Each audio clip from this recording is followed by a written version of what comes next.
Sir sir आ जाओ हट जाओ आगे सेट हो आगे सेट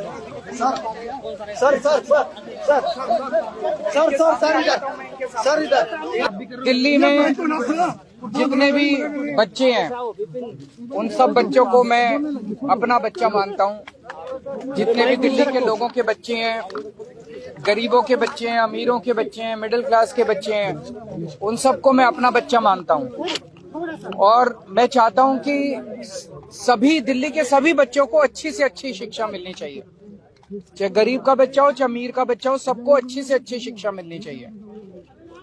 कई लोग ऐसे हैं जिनको भगवान ने साधन दिए हैं, वो अपने बच्चों को विदेशों में पढ़ाई करने भेजते हैं। हम चाहते हैं कि हमारे गरीबों के, मिडिल क्लास के बच्चों को भी विदेशों जैसी अच्छी से अच्छी शिक्षा मिले। अब सब बच्चे तो विदेश जा नहीं सकते, तो हमने दिल्ली में स्कूल अच्छे कर दिए। अब हम अपने सरकारी स्कूलों के टीचर्स को विदेशों में ट्रेनिंग के लिए भेज रहे हैं। वो वहां पे दुनिया की बेस्ट ट्रेनिंग लेके आएंगे। हम उन्हें फिनलैंड भेज रहे हैं। फिनलैंड दुनिया का वो देश माना जाता है जहां दुनिया में सबसे अच्छी शिक्षा फिनलैंड में दी जाती है। तो हम दिल्ली के सरकारी स्कूलों के टीचर्स को फिनलैंड भेज रहे हैं, वहां से वो ट्रेनिंग लेके आए और हमारे सरकारी स्कूलों में हमारे बच्चों को शिक्षा दें। अभी तक 1000 से ज्यादा टीचर्स की और प्रिंसिपल्स की हम विदेशों में ट्रेनिंग करा चुके हैं। अब लगभग 30 के करीब ऐसे टीचर्स या प्रिंसिपल्स को फिनलैंड भेजना था हमें। एलजी साहब ने ऑर्डर कर दिया कि ये फिनलैंड नहीं जाएंगे और देखो अगर इनको इंडिया में ही कहीं ट्रेनिंग करा दो। ये तो ठीक नहीं है, ये तो बिल्कुल गलत है। एलजी साहब को क्या प्रॉब्लम है? दिल्ली के लोगों की चुनी हुई सरकार, दिल्ली के बच्चे, दिल्ली के लोगों का टैक्स का पैसा, दिल्ली के लोगों के पैसे से उनको टीचर्स को ट्रेनिंग के लिए भेज रहे हैं। एलजी साहब क्यों रोक रहे हैं? एलजी साहब रोकने वाले कौन होते हैं? एलजी साहब क्यों रोक रहे हैं टीचर्स की ट्रेनिंग को?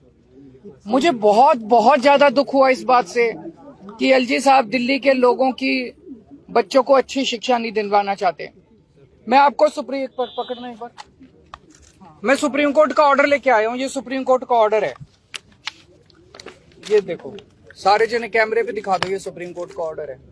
इस ऑर्डर में लिखा है, सुप्रीम कोर्ट ने 4 जुलाई 2018 को बोला था, lieutenant governor of Delhi has not been interested with any independent decision making power.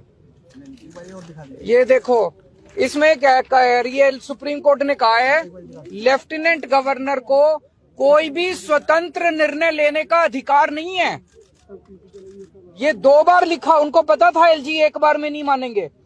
एक तो उन्होंने 284 नंबर पैराग्राफ में लिखा और एक उन्होंने 475 नंबर पैराग्राफ में फिर लिखा सुप्रीम कोर्ट ने, there is no independent authority vested in lieutenant governor to take decision. इसमें लिखा हुआ है कि लेफ्टिनेंट गवर्नर स्वतंत्र रूप से कोई निर्णय नहीं ले सकते। सुप्रीम कोर्ट कह रहा है कि लेफ्टिनेंट गवर्नर स्वतंत्र रूप से कोई निर्णय नहीं ले सकते। फिर लेफ्टिनेंट गवर्नर साहब फिनलैंड की शिक्षकों की ट्रेनिंग को रोकने वाले कौन होते हैं? वो क्यों रोक रहे हैं?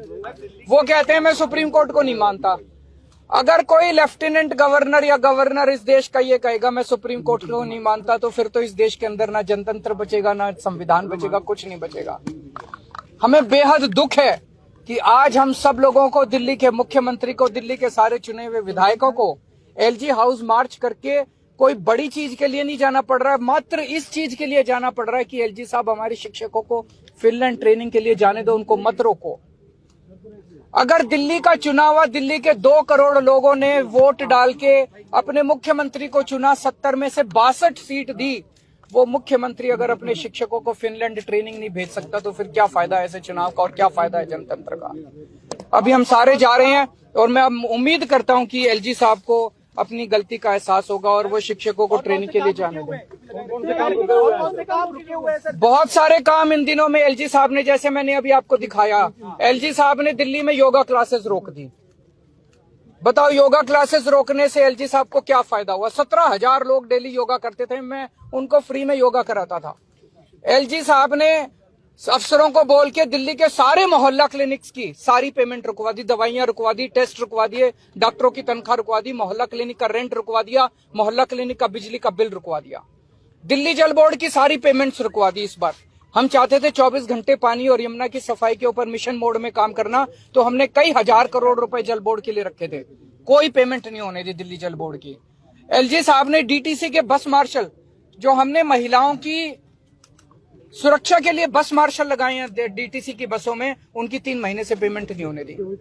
पता नहीं कितने सारे काम एलजी साहब ने रोक दिए। तो ये सुप्रीम कोर्ट के ऑर्डर की कोई वैल्यू ही नहीं है। सुप्रीम कोर्ट कह रहा है एलजी साहब कोई एक्शन नहीं ले सकते, कोई स्वतंत्र रूप से निर्णय नहीं ले सकते, तो फिर एलजी साहब ये सारे काम कैसे रुकवा सकते हैं? सरकार से क्या मांगे आपकी? अभी एलजी साहब के पास जा रहे हैं और मैं उम्मीद करता हूं कि एलजी साहब सुप्रीम कोर्ट, मेरी अपील एलजी साहब से एक ही अपील है, संविधान को माने, सुप्रीम कोर्ट के ऑर्डर को माने। जब मैं परसों मिला, कहते हैं ये सुप्रीम कोर्ट की राय है।